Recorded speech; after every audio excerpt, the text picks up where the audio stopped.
Welcome to the Choose FI Radio Podcast Friday Roundup, where it's all about the index. Let's make it real. You're listening to Choose FI Radio. The blueprint for financial independence lives here.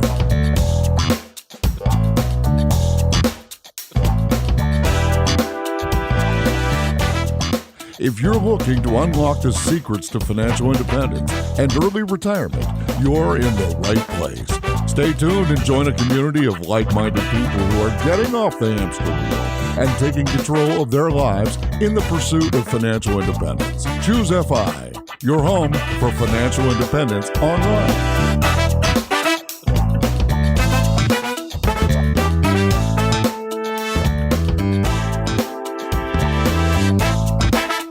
All right, guys, we're back in the studio. The fire is spreading.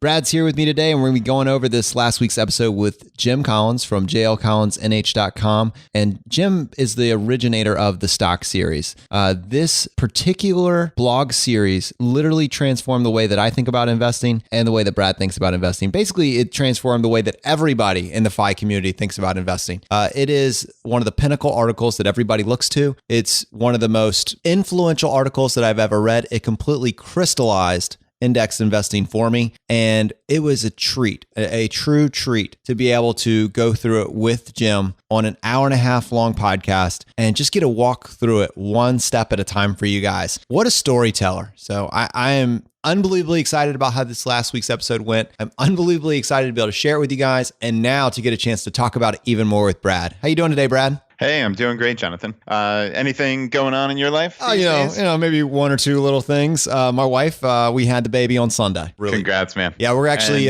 she gave me like an hour and a half reprieve to come do this podcast. I'm on a very short tether right now, but she said you can go do this and then you got to get your tail back here. So for you guys, I just want to let you know, we're going to put this together for you today. And then I am right back to the hospital. So it's Tuesday morning. The baby was born Sunday. And yeah, you're at your house recording the podcast while your wife and baby are still at the hospital, right? If I didn't love this freaking show so much, there's probably zero chance I'd be doing it right now. But yeah, that's exactly right.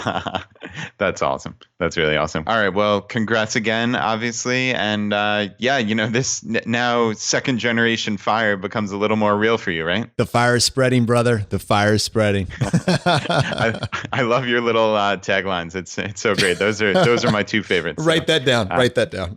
Yeah. But in all seriousness, like I said, second generation fire has become real for you. There's no reason you can't start thinking about, 529 accounts, opening up, Vanguard accounts for your son. It's that's got to go into the thinking, right? Dude, that's what I love about our podcast. From day one, we have said we want this content to build. Like, I don't want to start you in some random area and then give you nothing to lead you into that. We want it to be actionable tips. And I know it should be actionable for you because it's actionable for me. That's the way that we're designing this. It's like, how can you build your own curriculum that guarantees your path to wealth if you just follow these simple steps one at a time?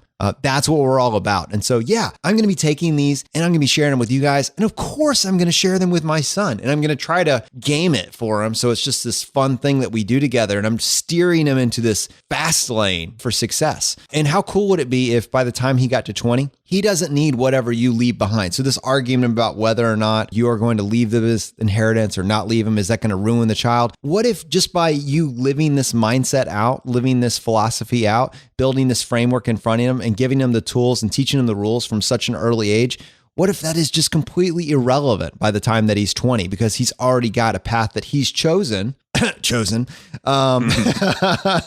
And it just becomes optional for him. We talk about the power of time and the power of just knowing the rules ahead of time and making these little steps one at a time. And if you start early enough, how many people do we have that are in their 60s that wish they just learned about this 10 years earlier? How many people that are 50s or in their 40s? Imagine starting from scratch with this stuff. How cool would that be? Yeah, no, it's incredibly powerful. And like Go Cardcracker said on episode 18, he had his son do modeling, right? And was able to put some of that money into a Roth IRA while he's 0 or 1 years old, right? There's no reason. If only I had a blog that I could allow my son to model on. Wouldn't that be cool? I have two cute daughters as well. There we go. Absolutely. Very cool. Well, and the next thing that we're going to be getting into coming up soon, and I hate to take you all away, but this is just how my brain thinks. There are all these opportunities for people that decide to start a business, all these little tax optimization strategies. And how cool would it be if we had someone just come in and coach us, and then you guys through us, on all these little kind of secrets that you can do once you know the rules. And it's not illegal. You just didn't know about it. And this is what the game looks like once you really dig in and you start to learn the rules. That's what I'm excited about. And that's kind of maybe where this will go. All these really fun different directions that build on these initial principles that we've talked about. But one of those initial principles has to be index investing. That is a pillar of FI, right, Brad? Yeah, I mean, that is one of the main pillars of FI, without question. And yeah, we actually just recorded an episode that should be coming out here in a couple of weeks on the pillars of FI. You know, what we consider like the absolute essential topics for living a financially independent life. So that featured very, very prominently. And of course, like you mentioned earlier, this all comes back to Jim Collins for me, certainly. I know for you. And, you know, that's not to say that Jim Collins obviously didn't invent the index fund or anything like that. But man, did he crystallize it so perfectly in that stock series? And, you know, I know I've mentioned this before in the podcast, but that just really changed the entire trajectory of my investing life from someone who was, you know, really uncertain and constantly worried about, am I doing it right? And, you know, just doing all the typical stupid things that people do, you know, asking the guy next to you at your job, you know, how are you investing? And just kind of mimicking that, or, you know, not understanding anything about expense ratios and fees and the impact, you know, of that on your long-term return. So Jim's stock series, without question, has been a huge benefit to my life. And I suspect it'll amount to potentially millions of dollars by the time I turn 100 or whatever we're talking about down the road. I mean, literally millions of dollars.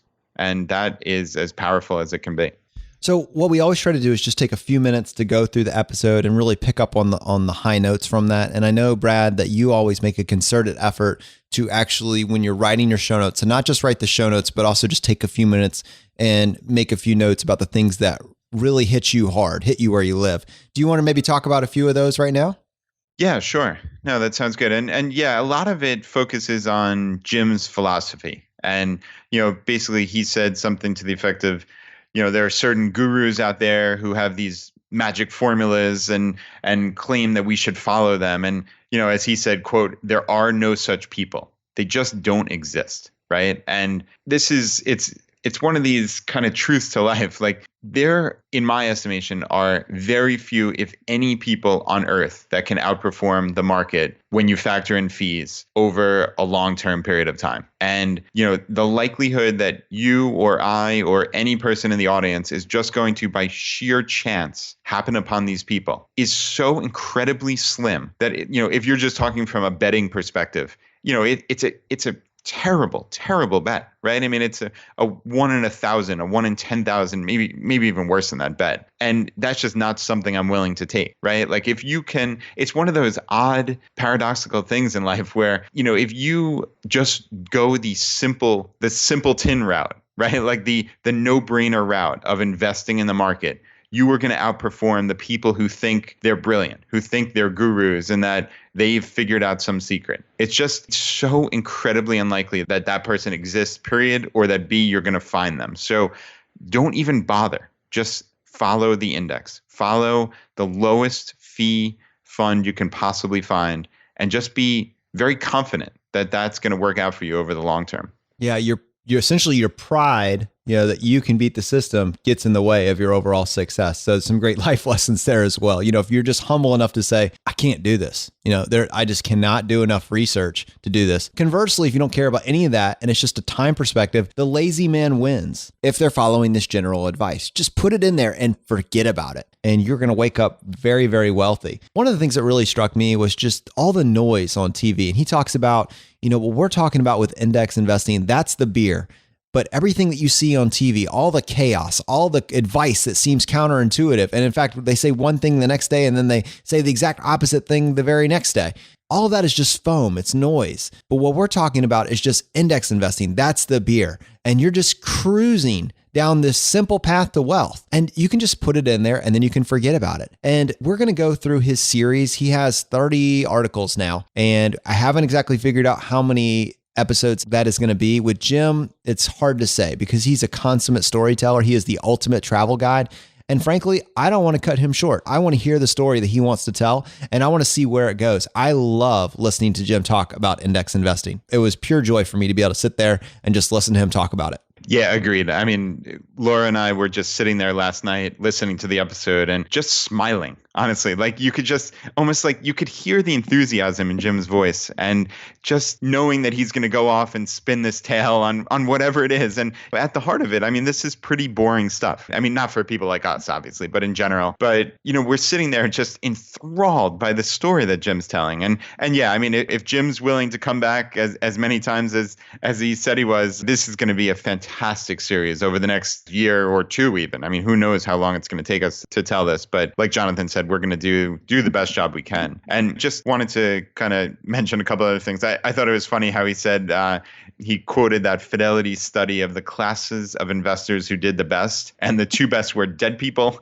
and those who forgot they had their accounts, right? I mean, How fantastic is that, Jonathan? Oh, it was so cool. It was so cool.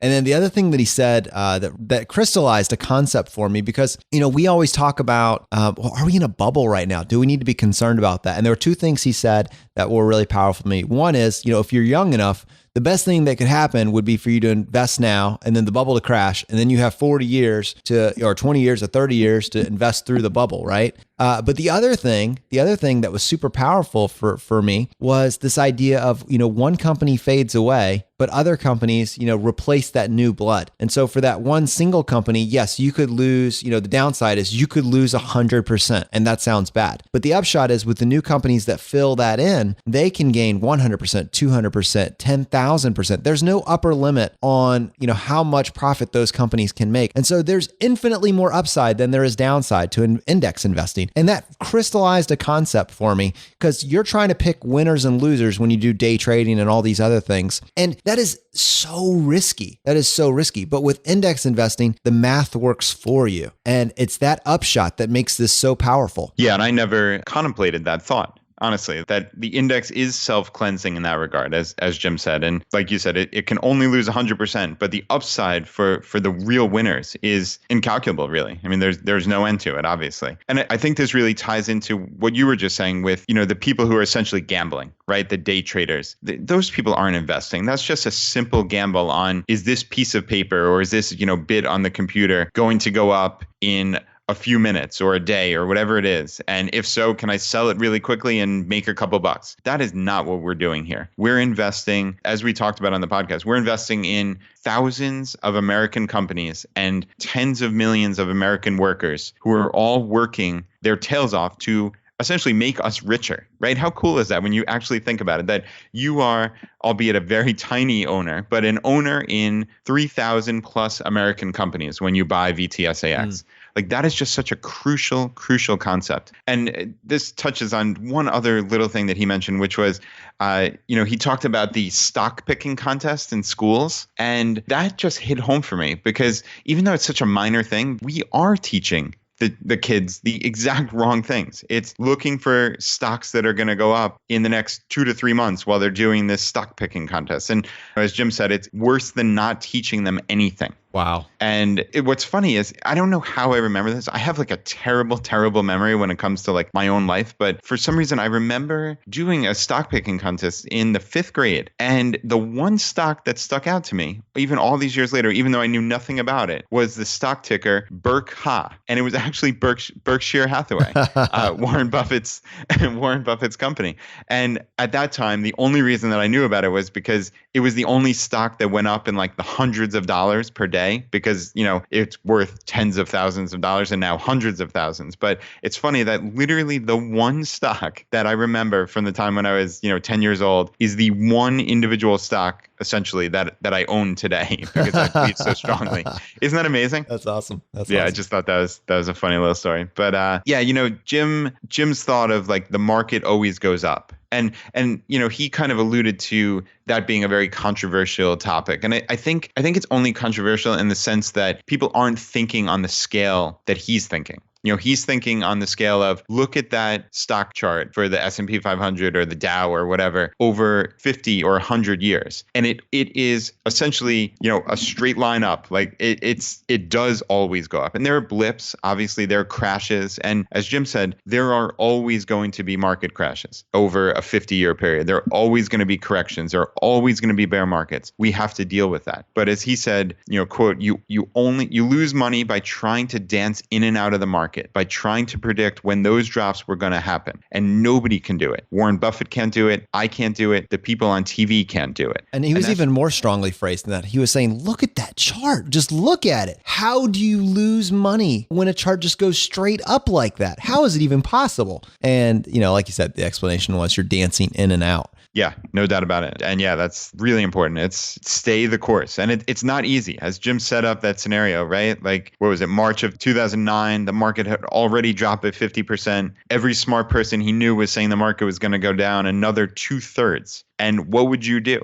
in that scenario? And, I think a lot of people would sell. I mean, like, that's just the way. And I think probably a lot of our audience will actually have to look at themselves and say, I did sell, Yeah. That's a recent reality. And how amazing would it have been if you had heard this same reassuring information before then? Now, we can't go back in time. We don't have a time machine. I'm sure all of us wish we did sometimes, but you have it going forward. And how does having this knowledge now, how does that put steel in your spine for the next 10, 20 years? There's an incalculable value to having steel in your investing spine and having something that you truly believe in. And in order to truly believe in it, you need to have a why, right? You need to have something to go behind that belief. And that's what Jim's episode did, I believe. And that's what his stock series did. But this was another way to really relay that stock series and bring it to life for maybe a different audience, although I'm sure there's plenty of overlap. Yeah, agreed. And I just love the fact also that Warren Buffett, who's one of my heroes, really backs up every single thing that Jim says about these low-cost index funds, where literally the instructions that he has for his estate is to buy 90% of the money to use to buy the S&P 500 index fund from Vanguard.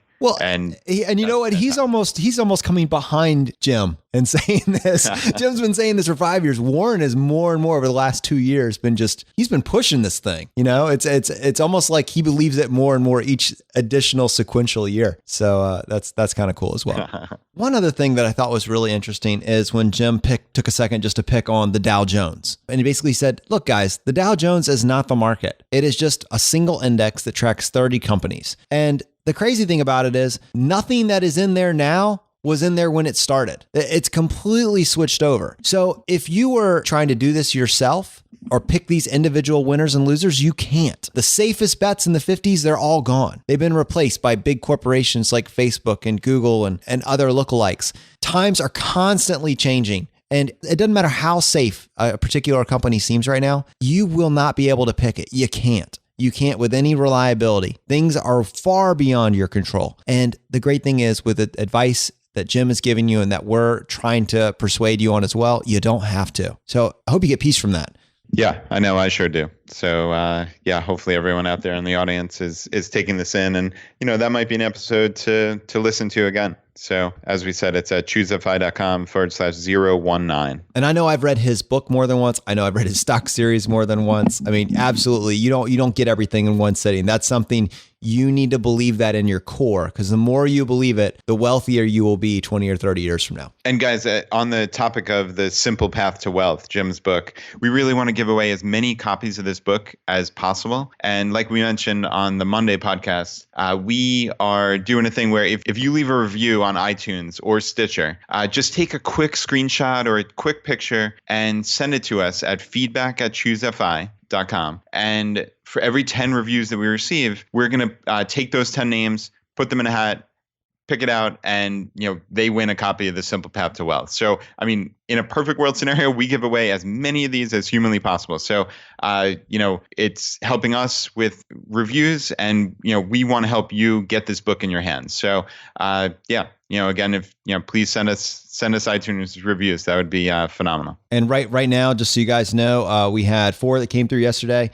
And I just want to give a shout out to Hawaii Fi. I see you, Mama Bear of 2, and Rancher's Daughter. Thank you so much for putting those reviews in. We appreciate you guys. Thank you very much. So the stock series, I put part 1 because I know there's no way we're not coming back to this. We're going to do this right. I don't know exactly if it'll be 5 parts or if it'll be 10 parts, But from the time that we sat down, we were pretty much sure this is going to be a multi-part series, which is why I put part 1 at the end of that picture. Just so you know what would be coming if we did this.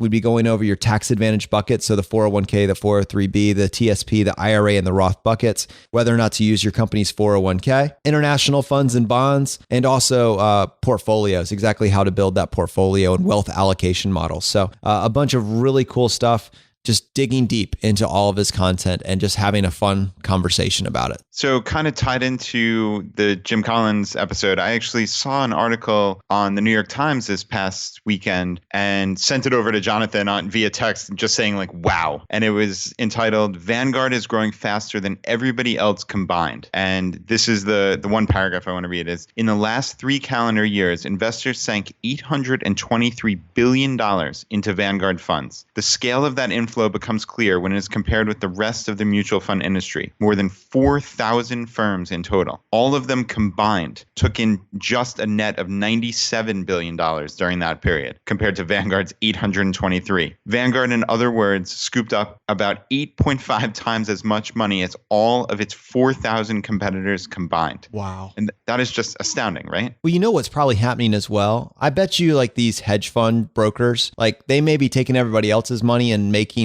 like ridiculous sums of fees off of it. But I bet you with the money that they're making, I bet you they're just plowing it into Vanguard. I mean, the hypocrisy there is really thick, but I bet you that's what happens on the backside. I don't know anything about that, but my conspiracy laden. yeah. I'll steer very clear of that. But I think what it means ultimately is that people are hearing our story. People are hearing Mr. Money Mustache's story. They're hearing the thousands of blogs that are reading Jim's stock series and reading things by Warren Buffett and reading Jack Bogle and saying like, wow, this makes sense. And I mean, the proof is in the pudding here. I mean, this is astounding. This is where all the money is going. And, Vanguard, and like Jim said, Jack Bogle is an investing and financial saint. And he has probably done more than any other single person to enrich the lives of Americans. And, right now, I think Vanguard has something crazy like $4 trillion under management, wow. Which, it's just an astounding company, an astounding sum of money. So, yeah, that was one cool little side tangent I wanted to mention. Very, very cool. All right, guys, Brad and I realized that we had this massive oversight. Apparently, you can do reviews on Stitcher, and a couple of people did, and we have just been neglecting you guys, and we're sorry.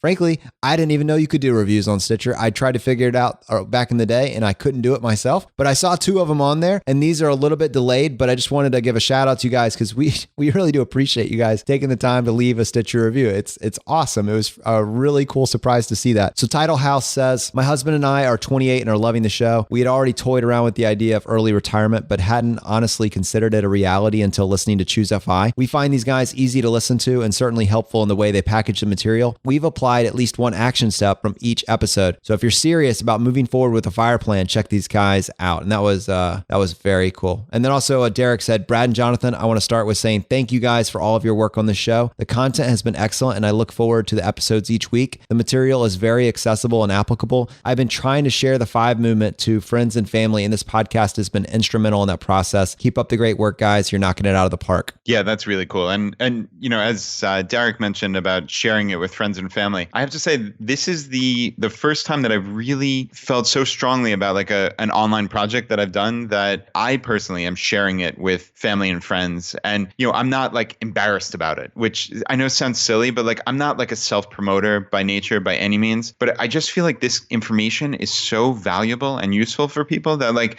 I'm stepping outside of my own comfort zone and sending it to 10 to 15 different friends and kind of family members, and people are actually listening to it. And like normally that's just not something I would do, but I think people really relate to what we're doing here. And I think what people like is, like we mentioned before, like this is just a conversation. This is not 2 experts just trying to lecture to you. This is us chatting through issues and kind of getting, as we always talk about, the audience's input. So again, I know we say this every time, but this is just the coolest thing that Jonathan and I have ever done. We just talk every single day about how excited we are and what we can do to make this better for you. And we appreciate you guys being there for and with us on this journey. Yeah. And just to reiterate, these these are not Brad and mine ideas. I mean, some of them are, but even the ones that are our ideas, purely our ideas, we got them by researching other people's stuff.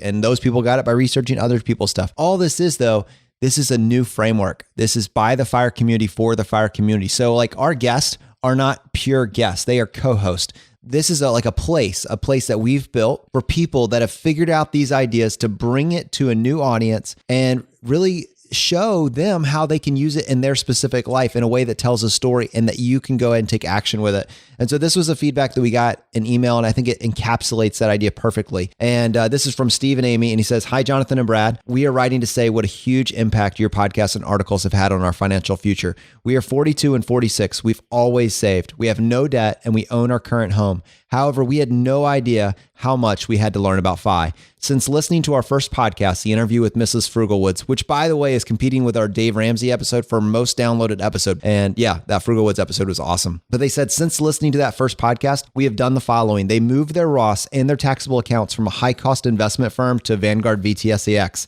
That's several $100,000 in funds. And they originally had a 0.69 all the way up to a 1.97 in annual expenses. And so we asked them the question, is your financial advisor worth $600,000? And their answer was a definite no. Now, since then, they've increased their contributions to their 401ks from 25 to 30% in an effort to max out the $18,000 per person. This is going to reduce their taxable income to below the 25% bracket. They never realized that by not maxing out their 401ks, it was causing them to land in a higher tax bracket. Steve also says, I've increased my contributions to an HSA to max that out as well. We are making our first attempt at travel hacking on an airfare for our cruise to Alaska next year.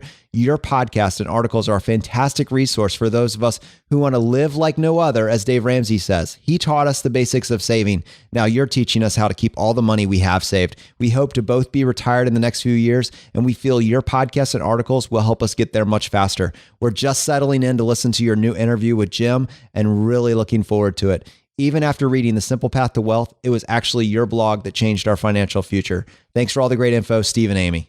That's like chills down my spine level of awesome right there. Yeah, that is mind blowing. It's really just wonderful and empowering for us to know that people are listening to this and taking action. That's what we want. And we talk about it all the time. You should get actionable tips out of every single episode, or we're wasting our time and wasting your time. It's all about taking action. And just like we always talk about, it's little things. It doesn't have to be big, huge things like, they're going to save potentially hundreds of thousands of dollars with VTSAX. It could just be, making an extra meal a week at home and saving $20 or $30. It can be small things, and just take action. And all these things are going to add up over time to creating this life of abundance for you in every way, shape, or form. And that's what we want to do with the financial tools that we're giving you and the life hacks. It's all part and parcel of the same thing. And the other cool thing is that this story constantly builds. Brad and my idea was that no episode is pointless.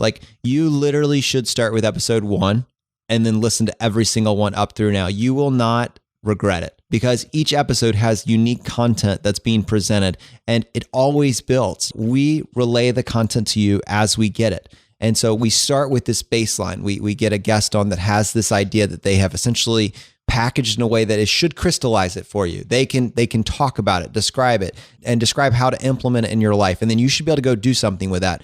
But then you know what? That is going to inspire another member of our audience, or maybe they came up with another way to tweak that and optimize it even further. And then they will bring that idea to us, and then we can share that with you as well. So this is Neil Landfield. And Neil Landfield has a website, and he just sent this to me on Twitter that he had it. It's neillandfield.com. And he specifically said to me, hey, once you finish listening to episode 13 of the Choose FI podcast, which is the unfair FI advantage of teachers, and specifically focused on the tax advantages that teachers, firefighters, and police officers has, go check out this article that he has. We're going to put a link to it in the show notes. And it's a bill called HR 2146. And specifically, it even optimizes that further for police officers and I believe firefighters as well. And so if you're a police officer and you're pursuing FI and you're listening to this will make it even easier. You'll be able to retire at 50 and access your 401k without the 10% penalty. And he will walk you through how to do that. So these really cool laws that are only applicable to certain people once you have a baseline, the tools that we're laying out for you, then someone else can show you how to go even farther with that. So we'll put a link to that in the show notes. If you are a police officer or firefighter, go check this one out. If I find out anything that I can give to you that will get you to fire faster, I'm gonna tell you. And so that's why I'm giving y'all like 30 seconds on the show just to make sure I get you that information. Go check out that link and speed up your path to FI. And let me just go ahead and mention that if you want to access the show notes for this episode in particular, you can just go to choosify.com/019. So next we're going to go ahead and take a question from the audience, and specifically we're going to be doing a travel hacking question first. And someone decided to use our voicemail feature. So we got our first live audience question. Hold on just a second. Hey guys, my wife and I love listening to your podcast while we walk and share a set of AirPods. I am actually a pharmacist, and it's great hearing from a fellow legal drug dealer about fire. I'm currently active duty military, government fully paid off those loans, and we are relocating to Cambridge, England for 3 years. I have lots of reading to do about travel hacking. However, I wanted to know which company would you start with if you were in my situation. American Express waives all fees for me and my spouse. We currently can fly Ryanair for sub $75 round trip all over Europe and plan to use our points for hotels. Would you still recommend I start with the Chase Gauntlet or start with American Express and their partners? Any recommendations on which hotels have the best bang for buck in terms of rewards points value? Best, Anthony? And Abby. That is so freaking cool. I love it. Buy fire, for fire. It's crowdsourced, guys. Lots of fun. Yeah, that's great stuff. All right. So Anthony's question is a very good one. So he is going to be in England. He's going to have access to Ryanair, which basically means that most traditional frequent flyer redemptions are not going to make sense. So, just because Ryanair is just so unbelievably inexpensive, $75 might even be high, honestly. Like, I remember we flew from Dublin to Brussels for, I think it was £1. So it was like a couple bucks and then maybe like $20 in taxes or something like that. So, you can get even better deals than that, which is amazing. So my recommendation for that type of travel would be to go for what I call the fixed value credit cards, which are like the Capital One Venture and the Barclaycard Arrival Plus. Those are the two most prominent personal versions. Capital One has some business versions as well. There's one called the Capital One Spark Miles for Business card. So let's just talk about, let's say, like the Arrival Plus. So the way that works is it has currently, when we're recording this, it has a 50,000 mile bonus after you reach the $3,000 spending requirement. So you would get, after all said and done, you'd have 56,000 of these Arrival miles. Okay. Now, why they're fixed value is there's no like huge upside to them. They're just worth 1 cent per point. So that's worth $560. But that's not as fantastic as some of these other cards, like the Sapphire Preferred, with the transferable points, where you can potentially, like we talked about with Jeremy from Go Curry Cracker, where he got a 20 cent per point redemption. That's incredible, but you're not going to touch that on a fixed value card. It's just simply 1 cent per point. But that said, it allows you to offset any quote travel expense. So Anthony and Abby can buy Ryanair tickets with their credit card, in this case, the Arrival Plus. And Ryanair doesn't know they have miles. They don't care. It's not relevant. They're just buying the flight with this credit card. And after the fact, they log into their credit card account. They'll go to their travel, whatever it is, travel eraser. I know that's what Capital One calls it. But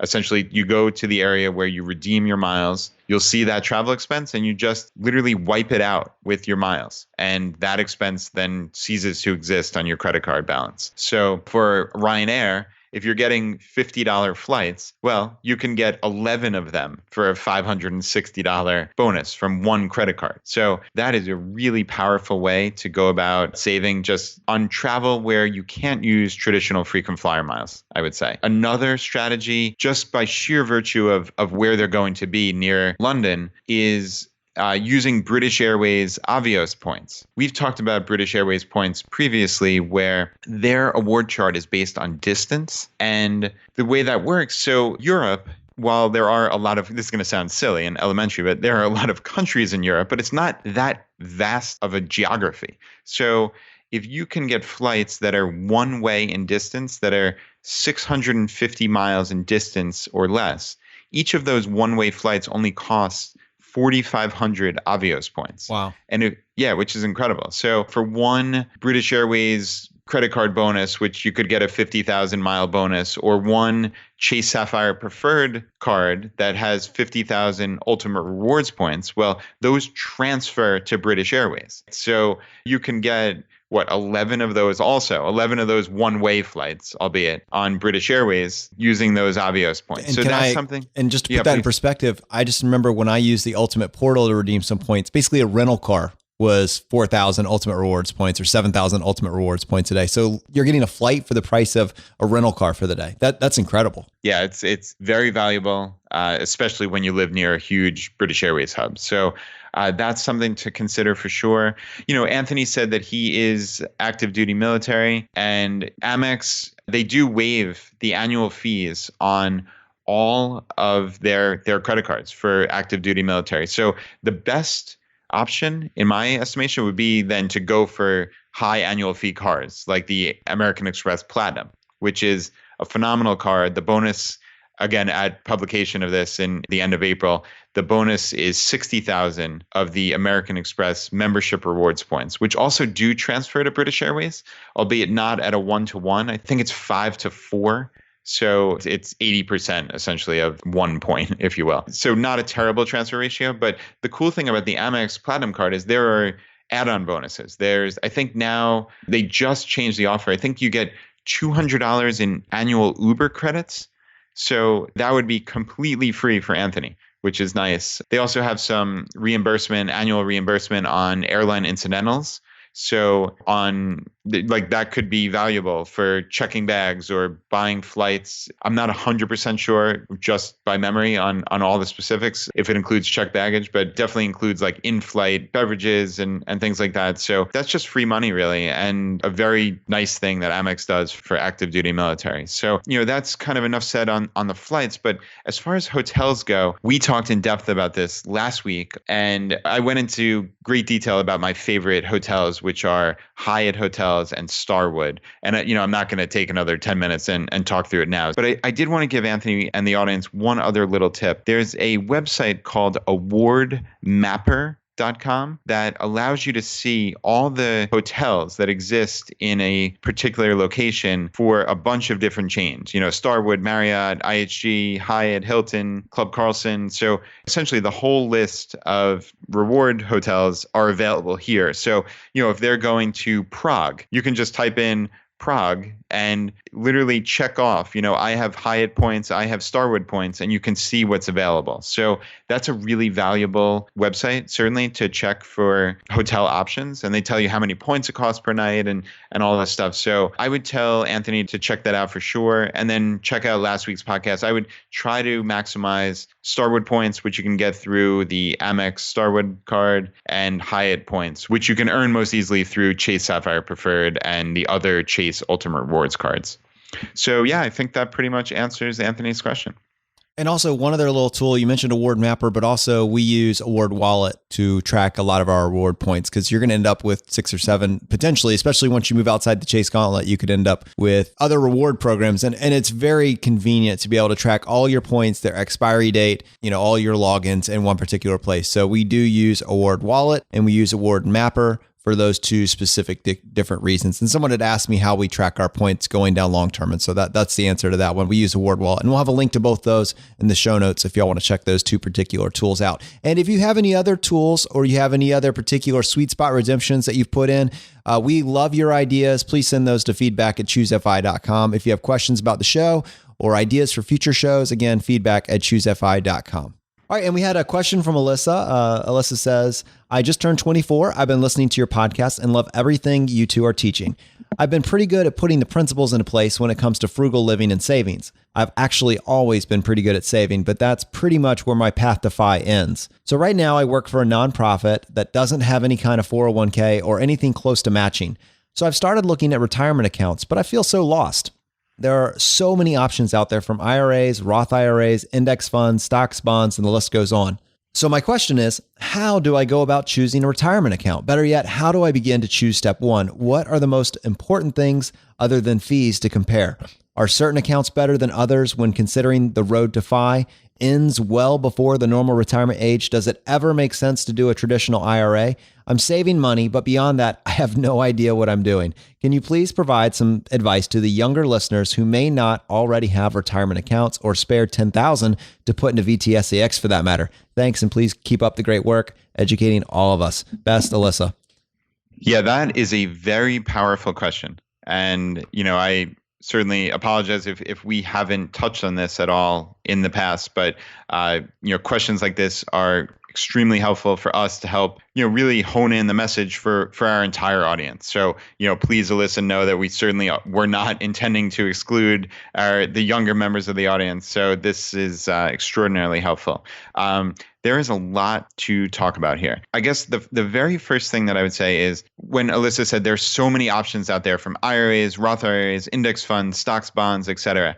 And, I think we need to just make this as simple as possible. So, index funds, stocks, bonds, et cetera, those are investments that go into an umbrella, essentially, is how I think of the different options, like the traditional IRA, the Roth IRA, the 401k. Those are distinct things. One are those types, like the Roth, the 401k, the traditional IRA, those are just umbrella accounts that, in most cases, the government has set up as vehicles to help us save for retirement. In and of themselves, there are no investments in particular within any of those umbrellas. Now, some people out there will say, but that's not true about 401ks, because some company 401ks only give you certain investing options. But still, when you put your money into that, in most cases, you're just putting it into that umbrella as cash.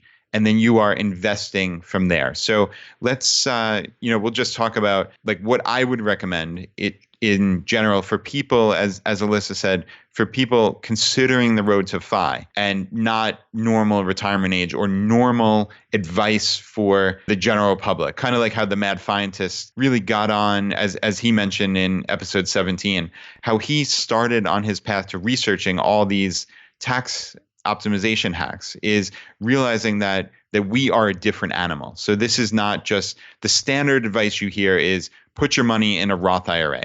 All right, that's the standard advice. But for people on the path to FI, I think you should put as much money as possible in the pre-tax buckets, in the tax deferred buckets, like the 401k and the traditional IRA. So in Alyssa's case, she does not have a 401k. So I would suggest maxing out the traditional IRA, which is a tax deferred account. Okay, so that means she is putting in, let's say, $5,500 into that account in 2017, and that $5,500 is a tax deduction on her current year tax return, which means she is paying $0 in tax for tax year 2017. Now, theoretically, when she pulls this money out sometime down the road, it will be taxable. So that's where people in the general public say, oh, but a Roth IRA, you're paying tax now, but all that money you're compounding and earning will come out tax-free down the road. Well, for people in the FI community, we hope that the traditional IRA and the 401k contributions will be tax-free now and is tax-free forever, even when you pull it out years or decades from now. And that's a lot of the strategies that we've heard from the Millionaire Educator, from Mad Scientist, from Go Curry Cracker. This is what the Roth IRA contribution ladder is all about. So there are these advanced techniques, and we've talked about that at length. And definitely, Alyssa and the audience, go back and listen to some of those episodes. But that's my very high level overview. I'm going to throw it over to Jonathan because I know he's itching to get in here. Yeah, I think probably there's going to be two pieces to this. One is just kind of where Brad and I's general, and he used the word umbrella. I'm going to steer him towards the word buckets going forward. I think that's probably a general term that we'll be using more and more. Tax advantage buckets. It's going to be consistent with what we talked about with Millionaire Educator and also Jim Collins. But the whole idea is you have these carve outs. And so we try to work within those carve outs as they provide us these advantages, these tax advantages typically. And then you have to work within the specific set of rules and the scenario for your life. And with the FI community, our thought process is that we are going to be retiring significantly before the age of 60. And so the rules for us are slightly different than for the people that are retiring after 60, which is the people for which a lot of these accounts were initially created. So that kind of shifts the rotation and how you actually view these different vehicles for our specific FI community. But in general, most of the FI community agrees pre-tax is better than post-tax, just because we have plans for getting all this stuff out tax-free anyways. And for more information on that, we've covered that ad nauseum on the Roth conversion ladder and also on capital gains harvesting, which was episode 17, and also the roundup for episode 17, which was 17R. And then go to check out capital gains harvesting, go to episode 18, and then the roundup for that episode 18R, for specifics on how that would actually work. But in general, kind of Brad and I think, number one, if you have a 401k, you would definitely do that up to the match. We haven't really gotten into this, but the HSAs are another powerful tool that we'll talk about later. And then from there, that's where the traditional IRAs come into place, and they're very helpful after that. And then we start to consider the brokerage accounts, and then you would consider the Roth maybe. And then, there's a few other things from there, but we always prefer pre-tax over tax. Now there's exceptions to every single one of those rules that we'll go into later, but just in general, we like pre-tax over tax. Now, those are the buckets that we have to work with. But now you actually take a look at the specific investment vehicles that you're going to use inside those buckets. And now that you're looking at the investment vehicles inside those buckets, that's where we're talking about index funds. So your options might be individual stocks or individual bonds. Index funds encompass a lot of that, depending on which index you're following. And so we would try to get an index fund inside of a traditional IRA up to the $5,500 limit. Brad, any thoughts on that? Yeah. So Alyssa's comment about, for those of us that don't have a spare 10K to put into VTSAX for that matter, that definitely hit home to me. And I think that is a crucial point. And I've kind of touched on that before where, it's difficult. I mean, it's difficult even if you have the money to dump it all in at one time, but certainly if you're just trying to build up a position, you can feel like that's an insurmountable goal. And that's not what we're trying to get across here at all. One suggestion that I would have is actually look at the Vanguard Total Stock Market ETF, their exchange traded fund, which is stock ticker VTI. I think as of this minute, when I'm looking at it, it's $120 per share. Now, this tracks the exact same index that VTSAX does. And I'm on Vanguard's site right now, and the expense ratio is 0.05. So this is really a phenomenal option. I mean, that might be the answer, honestly, especially if we're not talking about investing huge amounts. You can buy in increments, now of $120. So that's something to consider, certainly. There is an investor shares version of VTSAX, which is symbol VTSMX, which has a $3,000 minimum investment. The expense ratio is higher in that. It's 0.16. But, eventually, when you do build up to $10,000, Vanguard allows you to, or either they automatically transfer it. I thought they always automatically changed it into VTSAX, but I just logged into my account and I actually had one smaller account that had just reached $10,000, and I had to actually click one button. It was literally 5 seconds, and it changed it all to VTSAX. Oh, that's cool. So you're saying I can just roll over from VTI directly into VTSAX? Is that what I'm understanding? No. So yeah, VTI, and sorry if there was any confusion there, because I was mentioning VTI and VTSMX. So VTI is an exchange traded fund. This is, more akin to a stock. That does not transfer to VTSAX. You would actually have to sell your shares of VTI. Let's say if she eventually built up a portfolio of over $10,000, she would have to sell those shares of VTI to then buy VTSAX. I personally would question whether that makes any sense. I personally would just leave it in VTI. But since we have, all along talked about VTSAX, and also there are benefits potentially of buying mutual funds where you can buy fractional shares and, invest specific amounts of money. And like I said, buy those fractional shares on a regular basis. So there is a case to be made to move it over to VTSAX at that point. She would have to sell her shares in VTI. Now, as we talked about on the Go Curry Cracker episode with tax gain harvesting, if Alyssa or whoever out there was in the 10 or 15% marginal bracket, the capital gains would be zero, really. So 0%. So there's a very high likelihood that many people, because, the taxable income limitations are pretty high on that, especially if you're a single person. The taxable income bracket for the 15% rate goes all the way up to $37,950. That's after all standard deduction and personal exemption, things like that. So there's a reasonable chance that people are under there. So she could make that determination to just sell it, pay $0 in capital gains, and then buy VTSAX at that point. And that could be literally within a 5-minute window. Yeah. That could happen. And you're doing all this inside the Vanguard framework. I mean, you're just on Vanguard.com and you're just selling, rebuying, and then you're keeping track of it for your taxes. But going back to our capital gains episode, because you're essentially inside that 10 or 15% marginal tax bracket, you're saying, hey, federal government, you can tax me. And they're saying, no, thanks, bro. You're good. Don't worry about it. And you're all set. Yep, so, that sounds about it. I think that's what the play would probably be here for you. If you're living a pretty frugal lifestyle and you want to get all this stuff into a traditional IRA, you can do that through Vanguard. And you could start by purchasing VTI. You have to purchase it in $120 increments, which would meet your requirement because you don't have $3,000 or $5,000 or $10,000. Once you get up to $3,000, you could then have access to VTSMX. Or if you wanted the prize that we're always talking about, VTSAX, you could just keep going until you have $10,000 saved up. And then from there, you could go ahead and literally do this within a 5-minute window. You could sell and then just rebuy. So sell VTI, rebuy VTSAX. And as long as you're within that 10 or 15% marginal tax bracket for a single person, after you've got all your deductions in place, you're not going to pay any capital gains on that. And then you can just rebuy VTSAX and then, hey, you're there. So you did great. So anyways, Brad, you did a great job laying that out. And I hope that helps, Alyssa. I love it when you send us your questions by email. And I love it when you leave them on our voicemail, and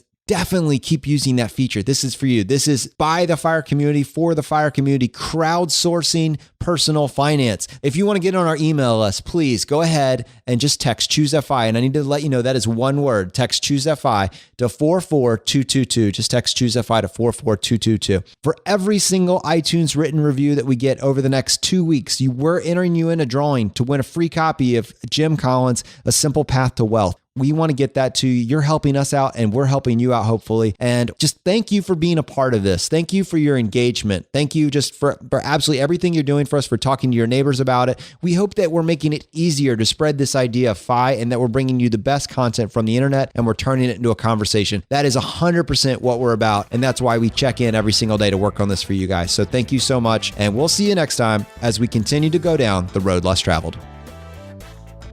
You've been listening to Choose FI Radio Podcast, where we help middle-class America build wealth, one life hack at a time.